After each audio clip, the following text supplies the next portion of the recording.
Today we're going to talk about the top 15 essential tools required if you're going off-roading or four-wheel driving out in the bush. Let's go.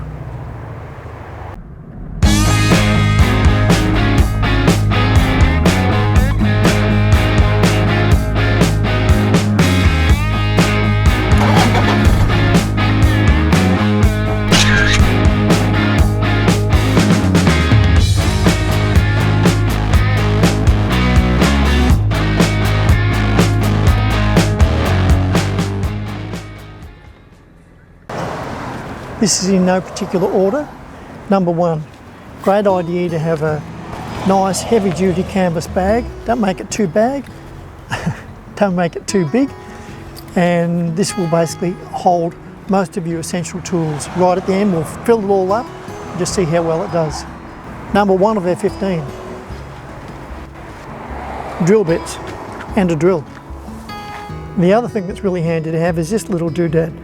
I'm not even sure what they're called, but you basically put that in your drill bit and then you can drill out different sized holes. The other thing that's handy to have is a hole punch. I use the hole punch mostly just to start off drilling a hole.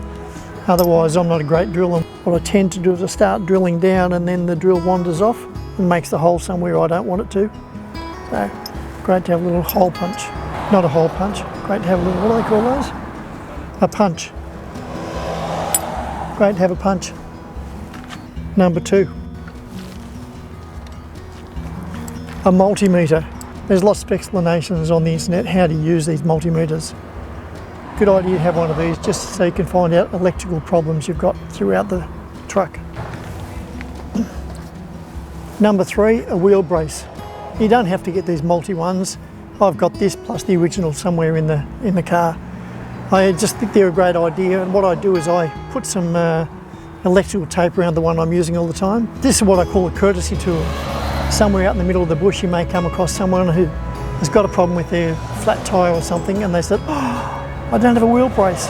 With this one, it's going to cover most options for most cars and trucks on the road. This type is quite good as well, so you can put there and you can get some leverage. And if you're having the car serviced or the tyres rotated, invariably what happens is they'll rotate all the tyres and then they'll put a rattle gun on it and they'll put it so tight that it's almost impossible to undo. So for that, I've got a tool of persuasion. What you do is you just put it on the other end of the nut and bolt, and that's how you turn it. You need to be careful not to actually bust anything, so a great little tool. Number four, good old gaffer tape. If you ask around about gaffer tape, you'll find lots and lots of people use it for almost everything. Broken panels on the car or all sorts of various things. Good idea to get good quality material gaffer tape. Number five, got to have a hammer. Now you can either have just a hammer or you can have a hammer and a lump hammer, or you can have a hammer, a lump hammer and a rubber mallet.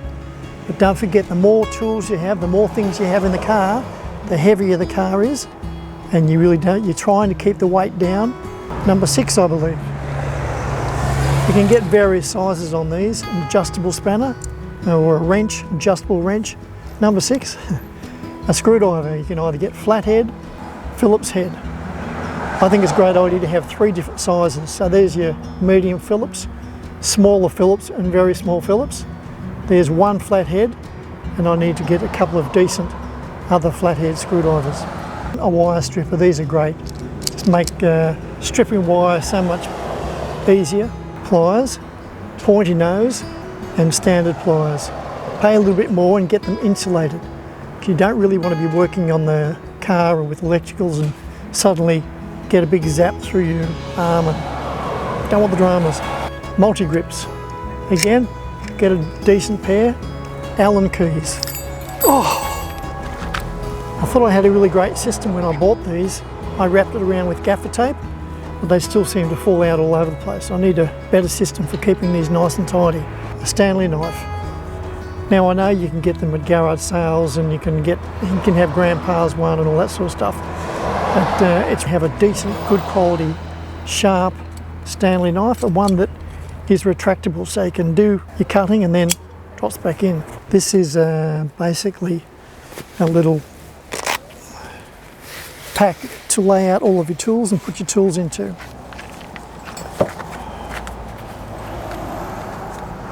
So what I've got is I've got them all in sequential order, and sometimes I've doubled up because even though you might have a 14, it's often that you'll need the 14 two lots of it, the bolt and the nut. So if you can get the numbers right, find out the really popular ones. I think from memory, for me the most popular is 14s, 12s, 10s, 8s, 16. So if you can, probably double up on something like that.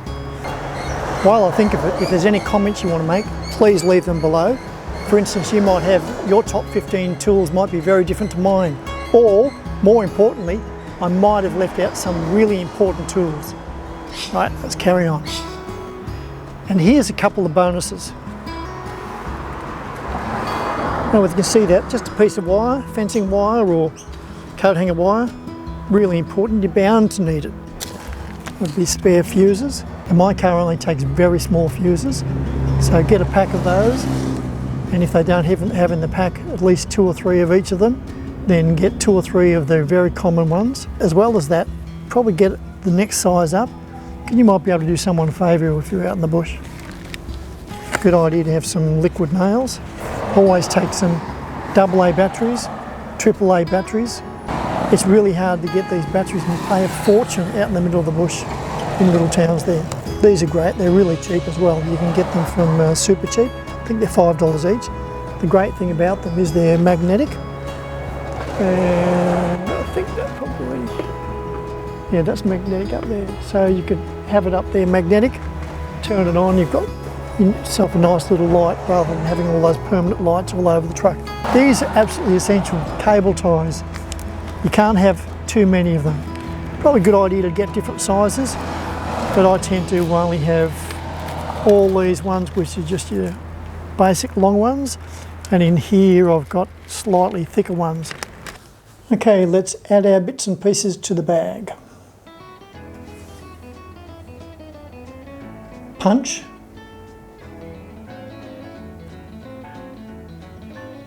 Multimeter. Gaffer tape. Hammer.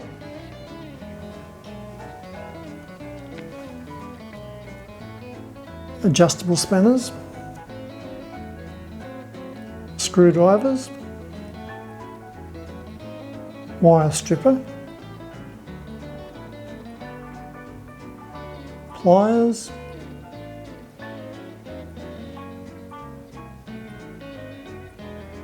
Multi-grips. Allen keys.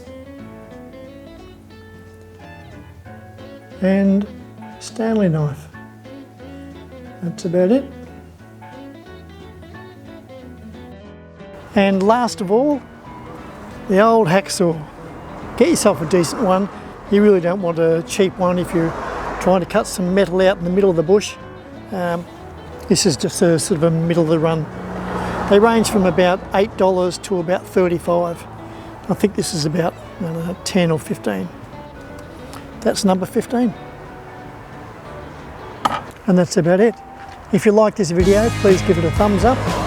If you've got any comments, please put them down below. If you haven't already, please subscribe and press the little ding button and you'll be informed about new videos coming up. So I'll see you sometime in the future out on a 4x4 track. This is Paul Wheel Drive, signing off.